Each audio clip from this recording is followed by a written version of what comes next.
Big Easy in the building. Plus, more challenge best friends that weren't. Our hardest daily challenge of the season. Finally, a real deliberation. We've got the upset of the season, and we are headed to the final. It's the All-Stars Episode 7 recap coming up right now.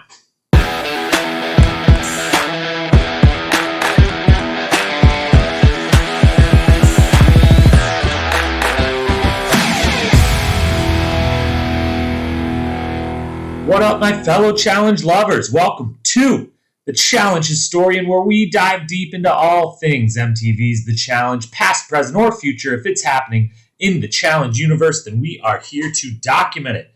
I am your host and dedicated Challenge Historian, Jacob Hollowall. Thank you so very, very much for being here with us today. And on today's pod, we are talking all things Challenge All-Stars, Episode 7, the penultimate episode of the first ever All-Star season, and there is a lot to cover. This was an action-packed episode setting up our final episode, final of the first ever All-Star season. We'll see who gets that crown 1 week from now, but on this one, we find out who all makes it to that finale. And with that, we've got so much to cover that we got to dive right on in. We'll go through our section-by-section recap of the episode. We'll give out all of our normal awards, make our predictions for that final, and cover a little history lesson about Aneesa being the most tortured fan base in Challenge history. So a lot to get to. Let's dive right on in with that episode breakdown. Here we go. We open this week's episode fresh off the last one. They stuck to the basic episodic format all the way through. So we get Mark and Kendall coming back to the house celebrating. We get Mark announcing that the best feeling in the world is winning an elimination, and yet they still don't mention that he had never won one before, which just seems wild. I talked about that a lot on last week's podcast. I assumed we were going to open this episode with him celebrating, but I also assumed we would get him to mention that it was his first ever elimination win, which somehow went by the wayside. But in contrast to Mark, who's very excited, loves the feeling of sending someone home, loves the feeling of victory, Kendall, on the other hand, is very sad that she has to send another person home and is responsible for another person going home, which is another of a lot of moments that have kind of been adding up later in this season of these people are just a lot nicer in their slightly older age, all coming back to the show and feeling bad that they have to beat each other, that everyone can't win, and it's just kind of funny to see. We then, though, dive into the meat of, or what would become the meat of the episode, the main storyline of the episode, and that is Anissa and Yasela, who we find out in what has become classic Challenge fashion now, that Anissa and Yasela, if you didn't know, are best friends. They talk every single day. Literally, Yasela says they talk almost every day, which I feel like if that was true, how did we get 7 episodes into this season without knowing that these two were such good friends? If you would have asked me going into this episode, hey, who in the house left is like really tight off the show, I wouldn't have had any idea who to exactly guess of those that are at least left. There would have been a couple, the Beth and Cyrus, but they just left. A few others like that. Derek and Mark seem to be super close. I would have had no idea to guess Anissa and Yasela. If you would have asked me who is Anissa's best friend in the house, I wouldn't have been able to tell you. So I feel like, how did we get this far in, having no idea, and they claim to talk every single day? Just that best friend syndrome, Challenge best friend syndrome, striking again. We made light of this earlier in the season when we actually found out there were a few people, the Katie's and Trishelle was the main time I think we brought it up, that seemed to have actually had a moment in their life where they were best friends in each other's wedding, all this and that, but brought up how it's just become this regular refrain in the Challenge house that whoever your number one alliance is, or person you talk to the most in the house, you start just calling them your best friend. And we thought maybe this group of people had moved past that or was kind of adjacent to some of that. But we find out in this one, not the case. Anissa, Yasela, absolute BFFs. We have one little moment that I guess proves this, of them out half cuddling, half joking under a blanket on a lawn chair. And that's all the evidence we have to go off of. But they're best friends. We find that out. And then the last part of the pre-daily challenge segment is that we get our own maybe not the only one. I think we've seen some people working out once or twice, but the only kind of group workout of the season, which had become, a staple, especially the last couple seasons of the regular show, being in the COVID and everything even more, they can't go anywhere. Everyone's been working out. They have those huge gyms, these awesome gyms on both Double Agents, Total Madness. They had amazing gym setups. They've got a nice little outdoor setup going here. We get a picture of all the dudes working out and all of the ladies watching. And we, of course, get the first nominee for Quote of the Week. Who other than Jemmy leading off the nominees for that, talking about Mark. And while she regards him as her, the father figure of the challenge, she isn't afraid to have him take his shirt off. Take it away, Jemmy. Mark is like the hot stripper that you hire for like your mom's 50th birthday. So your mom doesn't feel inappropriate touching a younger boy because Mark's her age. She truly has been, I don't know if we'll ever give out an award for the best interviewee of the All-Star season, but Jemmy, it feels like week in and week out, throwing us amazing quotes. That's your first nominee for the Quote of the Week. And with that, we've covered all the pre-daily challenge. So let's transition into the next segment of the show, the daily challenge itself. We move into our final daily challenge of the season, and it is the one that has been teased throughout from the very initial trailer for the show, or I guess the first trailer that actually had footage. There was kind of the one with just the spinny helmet, but that doesn't really count. So this one has been in all the trailers, been in a lot of the advertisements, has been teased all season, and definitely lived up to the hype. It was a very cool challenge, probably the hardest one they have had to do, called Ribcage Pass. And first off, it starts with an amazing entrance by TJ. As usual, he's really stepped up his entrance game over the past kind of half dozen seasons or so, as he's kind of seized more and more control, upped his game even higher, always rolling in on the semis, rolling in the helicopters, this, that, and the other. This one is the semi. He's on top of it, comes bearing down on our contestants, hops on down, explains to them they are going to be two at a time on the side of this semi, jumping from beam to beam, crossing from the back to the front of the semi, grabbing a ball, going all the way back to the back of it, depositing that in a basket. They've got up to 4 balls to get down and back of this semi, up and over and around these beams as fast as they can before they reach the end of the course. Most balls wins, or most in the fastest time wins for the guy and girl. And this one's fully individual, which glad. I was slightly worried that they weren't going to even do a single full-on individual, but as we're literally one challenge away from being in the final, glad they finally did a full front-to-back individual challenge the whole way through. You're on your own. So awesome challenge, looked cool, seemed both, difficult enough while also just being one of those ones that as a fan you watch and you're like, I wish I could try this. So let's break down a couple performances.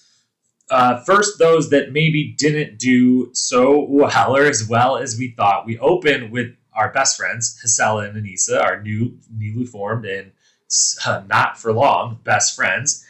And they didn't do so hot. Yasela gets to the third beam and just kind of stops and just bear hugs the thing and stays there. And then very uncharacteristically, Aneesa just decides, I'm a little ways in front of Yasela. I'll go ahead and stop too. I'm not going to get last, which usually, I don't know if it was a fear thing, but she's done so many of these. She's been on the sides of semis plenty of times before. Isn't one to usually take well, I'm not in last, so I'll just kind of mail it in here, especially given her fear that Britt comes up and that we're going to talk about both with this episode and our history lesson later of going home right before the final. You think she's going all out for that immunity, but gets ahead of Yasela, decides to call it quits as well. We then transition into some people that did a little bit better. We get Derek and Nehemiah, the first big heat kind of one-on-one match to set the tone for the guys, and Derek absolutely does. He crushes it. Nehemiah is just barely behind him, but can't quite keep up and get that third ball in. Derek gets 3, sets the high mark for the guys, who we then right after him get Alton, and I'm expecting, big Alton guy here. Obviously, this just seems perfect for him. It seems like he and Derek going in would have been the hands down, like those two guys one of them's got to win on the guy's side. Alton doesn't get all 4, which blew me away. Doesn't even get the third one, which blew me away even more. So feeling a little nervous, but they haven't really, panned in on him too much. So it doesn't seem like he's really in any danger, but very surprised not to see him get all four. Honestly, was a little bit surprised not to see Derek get all four, but still, Derek had the lead. We get Easy and Yes, and shout out Big Easy. They very tricky with the edit. At first, it seems like he's absolutely crushing it. The whole time during this entire challenge, you never have any idea how fast any of these people are actually moving, the way they edit it. It's unclear how long of a course they were kind of on, how long they had to do this. But it seems like Easy's doing great. Seems like being the taller is really helping him take the big steps, the big jumps from one beam to the other. We saw that especially on the women's side. Some of the shorter women were really struggling because they would come up. There was one big gap kind of right in the middle that seemed like for some people it was like a legitimate jump, and others, a couple of the taller guys, and even for a Kellyanne on the women's side, were able to kind of more, touch both beams at once if they wanted to lean into it. Wasn't a full-on jump on the side of a moving semi. So it seemed like Easy was doing great. He gets 2 balls in, and he's going up against Yes, who drops his third ball, or is on his way to his third ball, and falls and has to kind of cling to the underside of a beam. And the way they edit it makes it seem like Easy beats Yes, and that, if anything, Yes is in last place. So then we get everyone else to go, and the last 2 women to go, Kendall and Kellyanne, the last 2. And what I wasn't thinking strategy-wise coming in is made very clear by both of them in their little interviews announced, they have all of the pressure to win. If one of those 2 wins, they're safe, they're in the final, but they both know and have been eyeing each other this whole time that if they're available to get called into the elimination, and we know ahead of time this is a guy's week, that a guy is going to get nominated and then pick his own female partner. Kelly and Kendall are both freaking out. If one of them doesn't win, they think they're for sure going into the elimination. They're going to get called out as the best females left, potentially. So all the pressure on them. They both performed super well, but in the end, Kellyanne gets the win on the women's side, and the Godfather himself, Mark Long, fresh off that first ever elimination victory, comes in and spanks all the guys, gets all 4, and was again where the whole, I have no idea how long each of them were up there. It doesn't seem like Mark is necessarily going any faster than the others, but he also seems to have easily gotten all 4 and then just kind of sat down and rode out the rest of his time on the semi. So who knows? But Mark and Kellyanne win, are going straight to the final. And in a kind of a surprise, again, after how they had edited it before, Easy is the loser on the guy's side. Yasela is the loser on the women's side. They are going straight to elimination. So we got 2 people in the final, 2 in elimination, headed for the last deliberation and elimination round of the season. We'll transition into that next segment of the show now. We move to the deliberation, and there is a good amount to talk about with the deliberation cocktail hour segment of the show. So we'll go one note at a time here. First, it immediately opens, or they get back to the house post daily challenge, and we go right into Aneesa letting it be known, do not throw her in this close to the final, that she is not going in, that if whatever guy is selected, they better not pick her. And only thing she's thinking about is which guy in here ain't going to pick me as a partner. She even goes as far to let all the guys know straight up, quote, if you pick me, I'm not doing it. We're going home. And first on that, we're going to cover, Aneesa has every right to have some, deja vu and some, trauma basically over how often she has went home immediately before the final. We're going to talk about that in our history lesson. Her fan base is the most tortured fan base on this show for sure. But if you pick me, I'm not going to do it, maybe that works as an intimidation tactic for them not to pick you, but also yes, you are. You're telling them, don't pick me because I don't want to go home right before the final. If you pick me, I'm not going to do it. So you're going to go home right before the final instead of just probably winning the elimination round, because you'd probably be the favored in whatever elimination comes up. But at this point, we don't know what it's going to be. But probably if Aneesa is the partner with any of the other guys, they're at least probably slight favorites over Yasela and Easy. So you would think she might be mad, but I would think she would want to make that final and would probably actually do it. So if I was one of the guys and I wanted her as my partner, I'm calling that bluff for sure. But we'll talk more about why she's even doing that later on in our history lesson. We get the flip side of Aneesa trying to politic her way out of ending up in that elimination. We get Yasela, who's going in, letting everyone know she just wants to play fair. She doesn't want them to vote for anyone other than people who have not been in an elimination, not because it's who she thinks she can beat or who she likes or has alliances with, but straight up just because she thinks everyone's played the game fair and we should keep playing the game fair. And the only thing that's fair is if everyone does their same amount of elimination, which, as to what we said a few moments ago about Kendall not, feeling bad about sending one home. It's the challenge. Like, you guys have been here a couple weeks at this point. I know you haven't been on the show in a while, but you've been here around in the house for a few weeks. Things have gotten more intense, more strategic.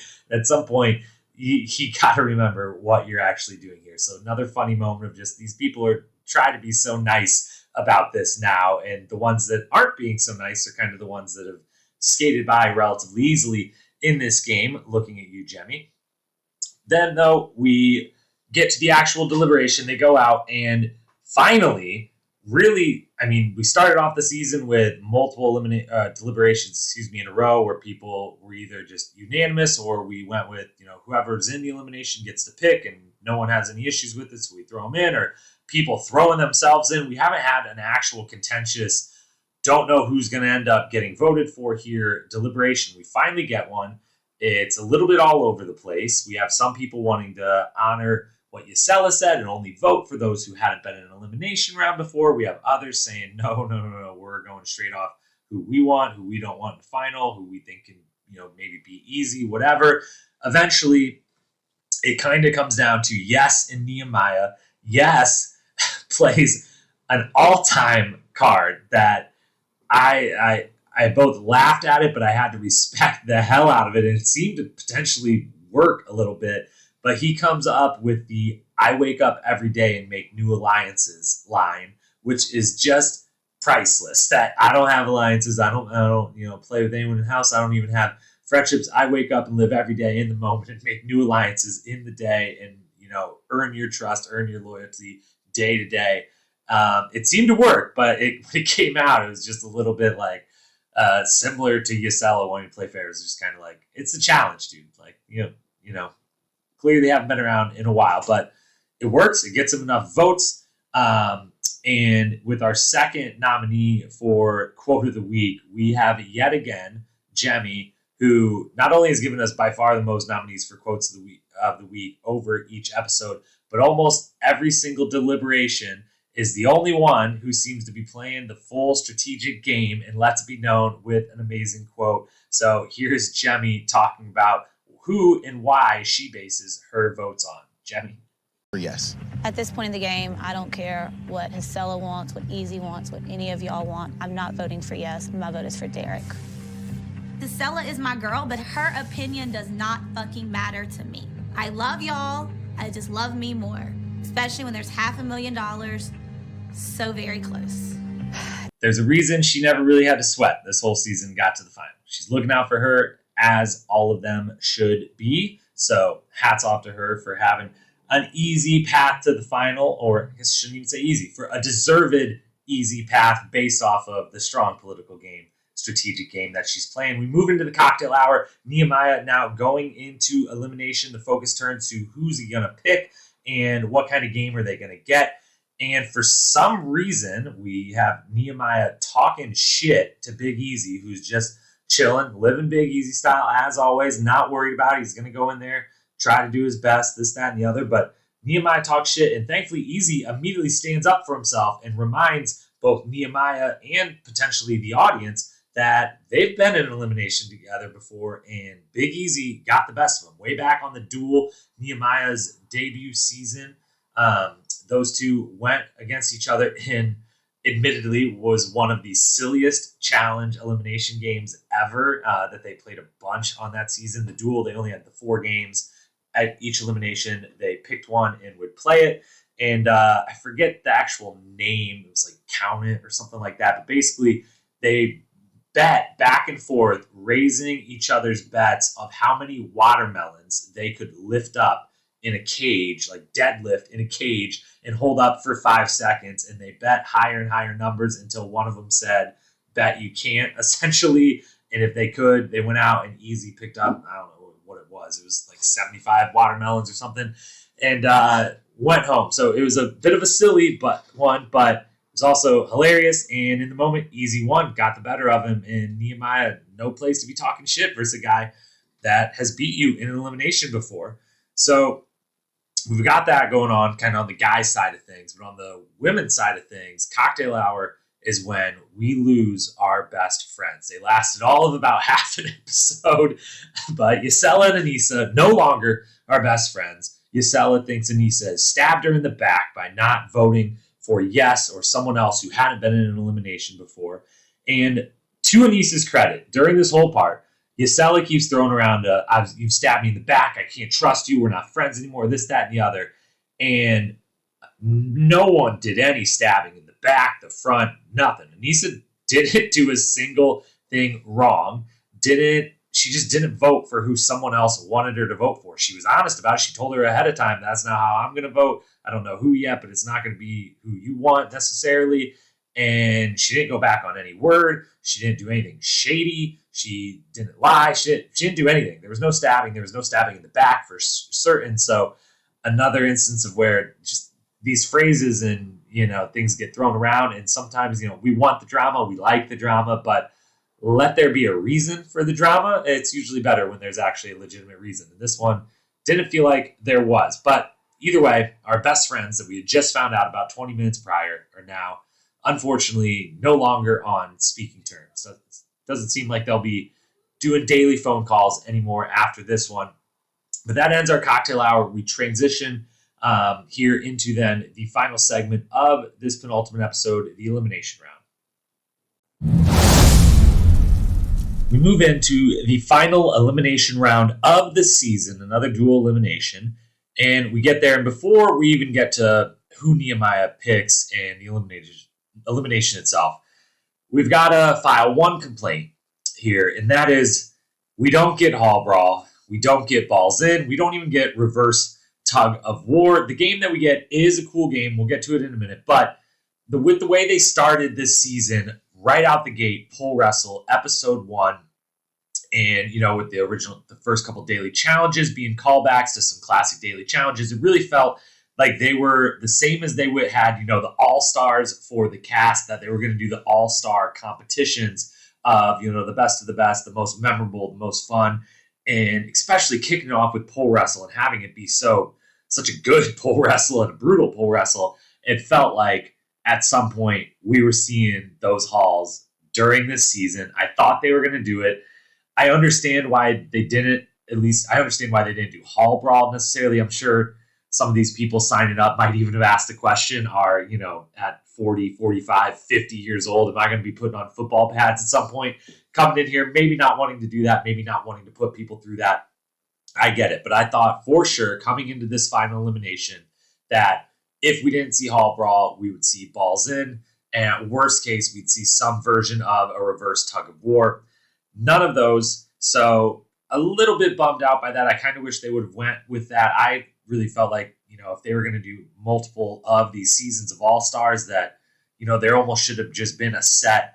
These are the daily challenges. These are the elimination challenges all the way through. Every seasons of All-Stars almost the same, with a couple rotating in and out, but that you were guaranteed these 5 things. It's not what we got. That's all right. Would have loved to see a Big Easy Nehemiah Hall Brawl at their age, but we don't get it. We get a good elimination, though. And first, we find out that Nehemiah, we have to figure out who he picks. He decides to go with Kendall, which she kind of knew from the moment she didn't win and Kellyanne did in the daily challenge that she was probably up for the most obvious pick. She's been in there twice. She's proven herself physically throughout. They look and see that it is a physical elimination. The game, I forget the exact name, but that one's got to stand on the other partner's back, lift these rings connected by metal chain up off of this tall pole. Once it's off, run over to your wall where you use the chain and the hoops to build a ladder to climb on up the wall and ring a bell. Definitely, Kendall seemed like the obvious pick. Agility, everything she's shown. She's been in those eliminations a couple times already. The kind of clear, obvious pick for Nehemiah. He does pick her. And going into the game, definitely feels not quite anywhere near some sort of David versus Goliath. They kind of bill it as, oh my gosh, this would be the biggest upset ever if Yasela an easy win. Not at all. I mean, one-on-one, I'd maybe take Nehemiah slightly over easy in this challenge or most challenges, and I would probably pick Kendall over Yasela in most physical challenges, but nothing in the sort of, I wasn't going into this thinking that this was over from the start at all. They were kind of billing it that way, which kind of told you that an upset might be brewing, whatever level of upset you want to quantify it as. I personally am putting it at a very minor upset. Again, Easy has beaten Nehemiah before in an elimination round, but picks Kendall, Nehemiah, Yasela Easy, going at it right as we go in. Not going to be quite a nominee for quote of the week because of how much it didn't personally land for me, even though it was a great quote and was funny, was Yasela in the interview announcing that tonight is about reminding people who the fuck I am, which was hilarious. From some other cast members, I would totally, it'd be a quote of the week nominee. It would be an amazing thing for them to say. It still sounded great from her, but the moment she said it, I was kind of just like, weren't you the seasons you were on kind of, we thought you were a layup and you more or less kind of gave up in the eliminations and or quit one time? Like, I don't think you want to remind us who you were. You should remind us you tell us who you are now. Like, that's great. But I think she thought she was sounding amazing and, did sound like a badass, but maybe should have reworded it to let you know that things have changed and now she was going to be bringing it, which she does. They kick off the match, and first step, the girls climb on the guy's back to get up top of this pole and lift these chains and hoops off it. And on the way down, Yasela jumps down, hurts her knee, rolls around on the ground. And where she does get a nominee for quote of the week is her reaction to being injured mid-elimination round, being that badass that she was trying to be with the initial quote. Here is the actual nominee for quote of the week from Yasela. The pain I feel right now is unbearable. I do quick medical assessment. Am I bleeding? Can I wiggle my toes? And both of these things are checks. Guess what? Going over to the wall to help Easy out. So she's sticking it out. Easy's getting everything he's got. Nehemiah, Kendall on the other side, going fast as well, trying to do their absolute best, but they get to the walls and Easy just immediately knows this is the exact way to do this. We only got to build so many rungs before I can stand up there and ring this bell. Nehemiah and Kendall are getting a little more flustered, don't exactly know what strategy to go with, how they're supposed to climb up. They're, looping or hooking more hoops than Easy and Yasela are doing. Easy climbs up, rings that bell. They get the win. The, in my mind, small upset billed as this huge upset. But immediately when they win, first thought is feel so good for Easy. I just love seeing him be able to, I wanted to see him get in an elimination during this season. I'm glad he's one of the ones that got in there, and I'm so glad that he won. I want to see him in a final. I want to see him run and show that change in endurance that it seems like from the other slight endurance challenges we've had, he's definitely come a long way, and the older age might do him better. So happy for him, but at the same time, well, I felt good for Yasela as well, and I didn't feel great for Nehemiah seeing him lose, but I felt awful for Kendall. I mean, my goodness. First off, her perfect record that we've talked about a few times on these recaps is broken. She no longer is a perfect challenge competitor, finally gets a loss in her fourth elimination in her second season, will not be getting that second win. So her perfect record's broken. She, in a season, where only so many people had to go into eliminations, a lot of these people going to the final didn't even have to think about going into elimination. She had to go into 3 of them. She was only there because she was so much better than all the other women throughout the season that she was the obvious pick. Everyone is going to pick her or Kellyanne. Kellyanne narrowly beats her in the daily challenge. So felt awful for Kendall. immediately they panned past her, but pretty much then had the question of, did Kellyanne just win? Which I then remembered they so far have at least kept claiming it's only going to be one single winner. So she's got to beat the guys too, but still then reverted back to, did Kellyanne just win? Because just heavy favorite on the female side, if not one of the heavy favorites on the whole thing going into the final. We'll touch on that in our power rankings later on. But a quality elimination, a little bit bummed out we didn't get to see the Hall Brawler balls in. One of the kind of classic three I think of, Hall Brawl, pole wrestle, balls in as the three absolute physical no-brainer, got to do it almost every season, classic challenge eliminations. We only saw the one, it was in the first episode, and that kind of bumps me out that, if they were only going to do the one, maybe I think they feel like they should have maybe saved it. They really wanted to start with a bang, but it just feels like we're kind of gliding to the finish now, and they could have added another one of those in. But a good elimination, feel awesome for Easy, awesome for Yasela. They've earned their way to the final. Hopefully Yasela's knee is in good enough shape to give it a go here in the final. We'll find out next episode, but that's all for this section. We will go ahead and wrap it up here with our episodic breakdown and move into the awards. Our final awards segment of the season. I guess we'll do potentially a full best quote MVP episode grade for the final episode. It may be a little different. So possibly our last version of this season's awards here until maybe next episode we'll give the full season awards. Still figure that out. But for this episode, best quote, we've heard 3 of the 4 nominees thus far already. Those being Jemmy's comment about Mark being a stripper, getting her challenge dad to take it off out there while working out. We also had Jemmy in Deliberation, I play for me. That quote, yet another Deliberation Jemmy quote nominated for quote of the week. We just had Yasela with the medical check line, being a badass, toughing it out during the elimination. The only one we hadn't played for you yet that we would play right now was Derek, that we missed back during the daily challenge immediately after his post-round interview. He's riding high, taking that lead, and I'm a sucker for a basketball quote. He drops in a dunk line. Let's go ahead and take it to Derek for his post-daily challenge run interview. Good luck, ladies. I got 3 balls. It sets the bar high. I need to be safe. And it starts with a fucking dunk. Derek's, I think, first nominee there of maybe the entire season, which he's been good in the interviews, hasn't quite pulled off that quote of the week nominee yet, which I guess coming into the season, I might have put him at one of the top people, just given all the podcast background now and being a little more familiar, being a little more comfortable, maybe in those interviews that some that have been away from the game longer. But he gets one here. He doesn't quite get the win, though, with the line of the week.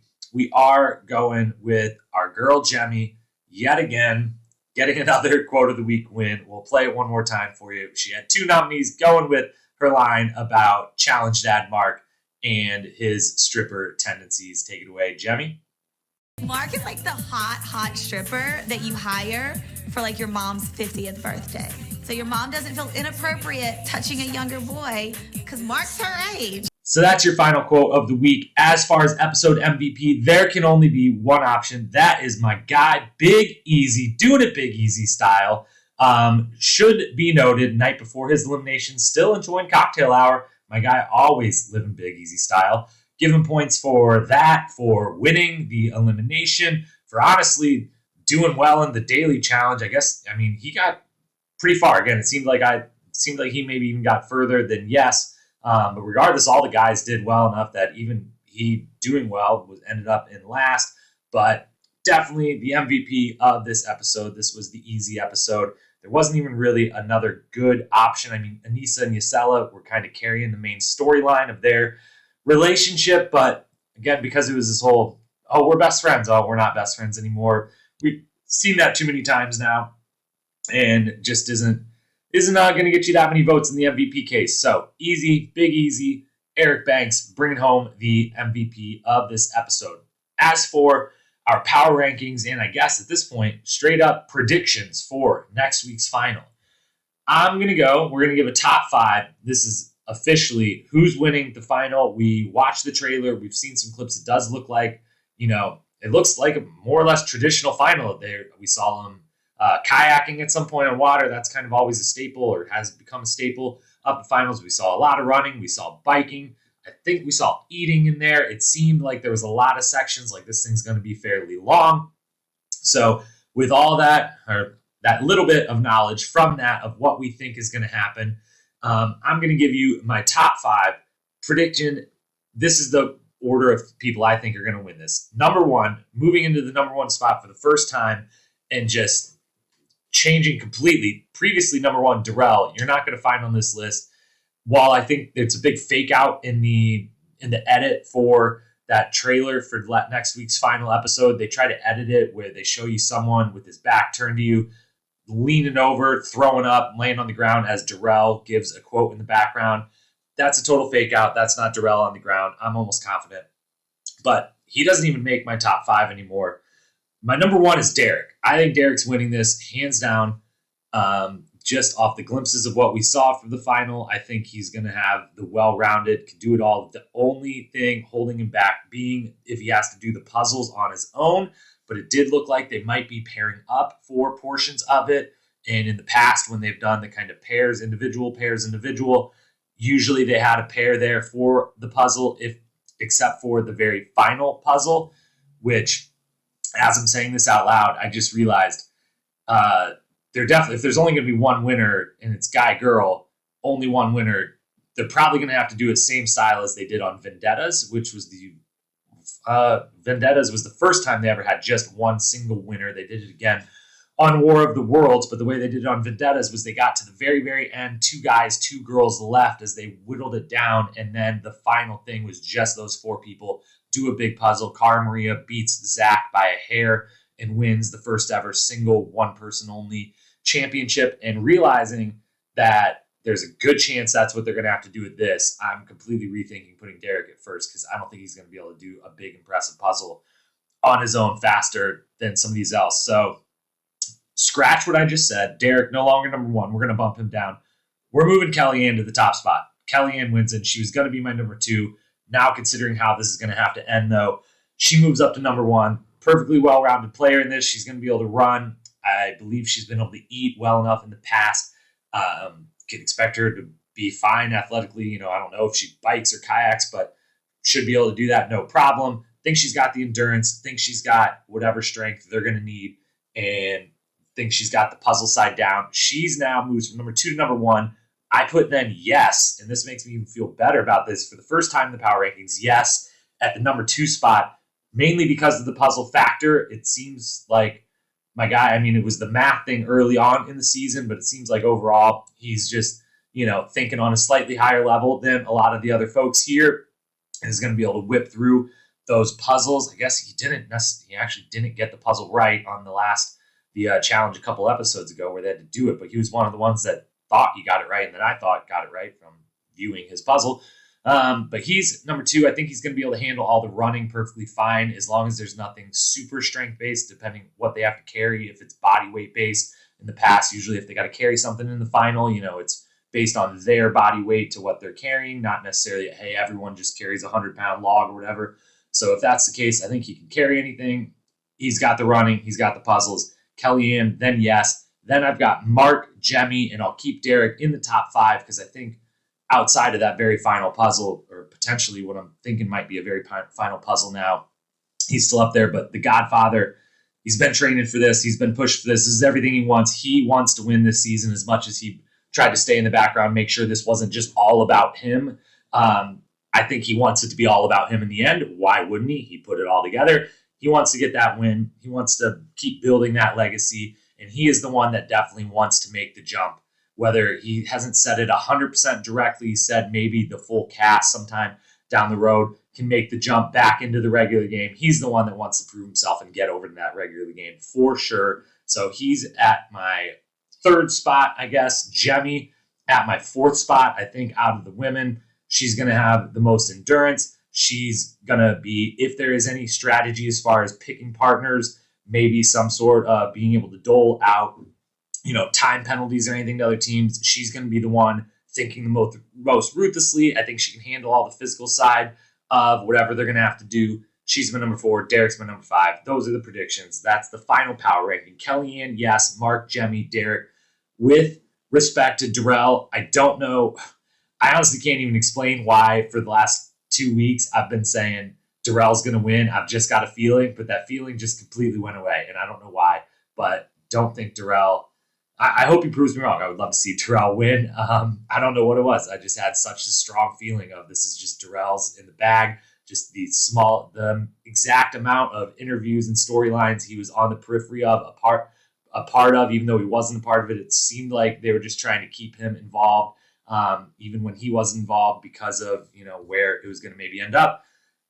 And I guess I just don't feel that way now. So he would maybe be 6th if I had to go 6 deep on this power ranking. But that's that. Overall episode grade, another B. I'm going to give it a B. It was good, not quite great. Again, if it maybe would have been one of those classic eliminations, might have elevated it all the way to great. I really like the daily challenge. We got some decent stuff from the times at the house. Nothing too amazing, though. Nothing not quite as good as some of the other things we've had this season. So overall grade for the episode B. Those are your awards. And with that, we'll move into the final history lesson of the season. We will likely, next week's episode, be a bit longer, a big recap of not just the final episode, but kind of the season in general. So won't do a history lesson next week. We will this week. So get out those textbooks, open them up, and let's dive into a little challenge history.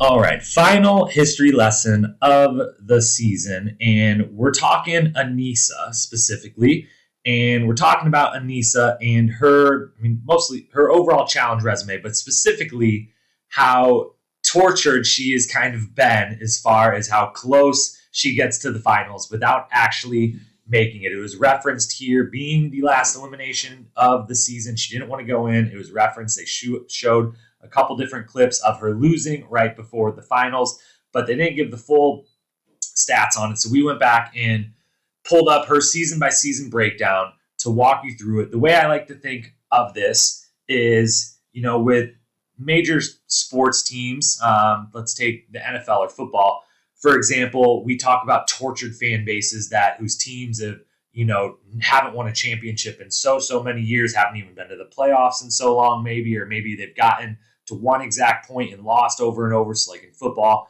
we think of the Browns and the Bills and the Vikings, or in basketball, something like the Kings who can't get anything together, or, the Knicks the last 20, 30 years. We've got these tortured fan bases in sport. And in the challenge, I think of fan bases for each individual person. And the one that shines above all of them is if you are a fan of Aneesa, you have been a tortured fan over your challenge existence with how close this woman has come to all kinds of finals without being able to make it. Now, we will start by acknowledging she has made 2 finals. So it's not like she's never been there, but those 2 finals were on the Gauntlet 2 and the Duel 2, which were her 3rd and 6th seasons, respectively. And ever since then, or I guess right before and right after, they've come all around all of them.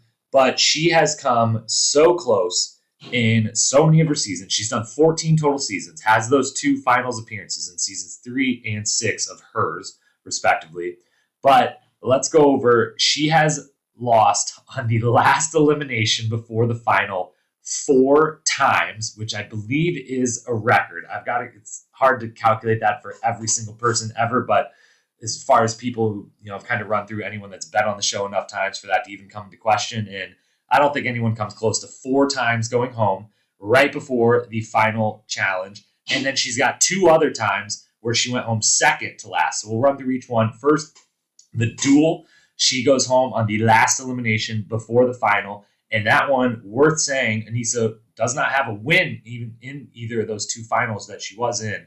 But in the Duel, she goes home on the last elimination before the final, and that final was just 2 women in it, Svetlana and Jody, and no disrespect to either of them by any means, but that was definitely Aneesa's shot. If she had a shot to win one of these, that one was a weaker group in the finals. Aneesa would have been right there with probably Jody as the favorites, slightly over Svetlana in that. Jody went on to win, but that was a winnable finals for her that she could have made.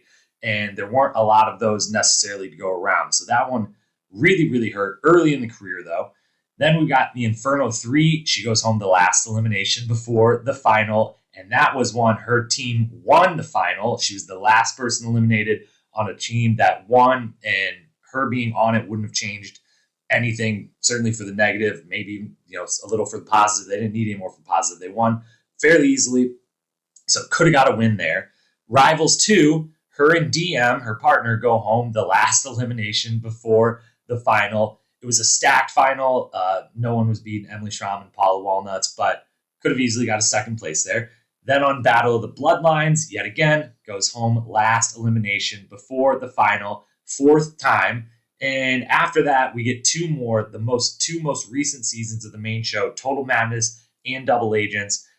The challenge gods decided to change it up just a little. And I think part of it, also the contestants started to realize the moment they got anywhere near a final, this was brought up. This was about Aneesa. She started politicking the same way she just did on this episode of All Stars. And so in Total Madness and Double Agents, they were at least nice enough to vote her in on the second to last elimination round and send her home second to last. So she, got those couple extra days, but still pretty horrible. 6 times, either the last or the second to last person eliminated right before the final out of 14 seasons.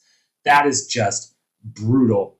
So that is Aneesa's tortured fan base resume. That is your history lesson for today. And that is it for this week's pod. We'll be back next week for one more recap of the Challenge All-Stars finale. I believe finale. I mean, I guess they didn't actually say if it was for sure over, and we thought there was supposed to be 9 episodes, and this is episode 8. But I'm assuming at this point it's 1 episode finale, a reunion. We will definitely cover the finale if the 9th episode is a reunion. We may do a full recap of it. We may move on to some other topics. We'll see, but we'll be back next week for sure for the finale of the season. Until then, follow along on Instagram at Challenge Historian for some daily content. Check us out on YouTube, where we're going to launch our first couple of videos in the next week here, separate from the podcast, additional weekly content looking at some Challenge Historian type of stuff. If you like the history lessons at the end of these episodes, you're going to love the stuff that's going up on the YouTube channel at Challenge Historian. And then obviously, if you're listening on Spotify, Apple, wherever you're listening to this podcast, subscribe, rate, review. Those help us in a big way. With that, we're signing out for this week. We'll see you next week for the finale. Find out who wins the inaugural season of the Challenge All-Stars. I'll talk to you then.